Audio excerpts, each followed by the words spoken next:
She is outside the North Gauteng High Court for us this morning. Annika, a very good morning to you. What are we expecting to happen in court this morning? Good morning to you, Yuveka. Well, we're expecting there to be very brief oral argument. We have seen their arguments on paper, and the judge will have seen them too. Sometimes counsel like to spend more time than others, trying to convince the judge as to why their arguments are correct. But we did speak to someone in the prosecution team this morning who said she expected the matter to have been pretty wrapped up by lunchtime. When will we get a decision on the application for leave to appeal? Well, the general protocol is if the application is granted, it should be within an hour or two. If the application for leave to appeal is not granted, then usually the judge takes a week or two to give a written judgment as to why he or she believes that it's not appropriate to go to the SCA or a full bench. But I think that Judge Masipa is very likely to grant the state's application in this case. Who are we expecting in court today?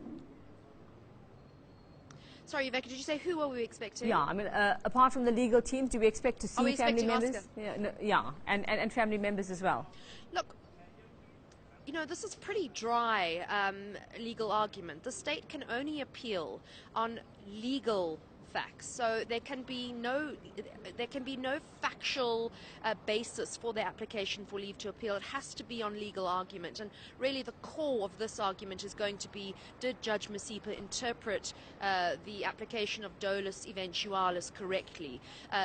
She said in her judgment that Oscar Pistorius may have fired through a locked cubicle door in a very small space with the black talon bullets 4 times, but he couldn't have foreseen necessarily that he was going to kill somebody. He didn't have intention to kill, he had intention to shoot. Some legal experts would argue that if you fire into a locked door 4 times, the intention, you must possibly foresee the possibility that you could kill someone. And I think that's going to be the crux of the argument that the state feels it needs clarity on, because it's going to set precedents in our courts in the future. All right, thank you very much. That's our reporter, Annika Larson. She's outside the North Gauteng High Court for us ahead of that appeal hearing.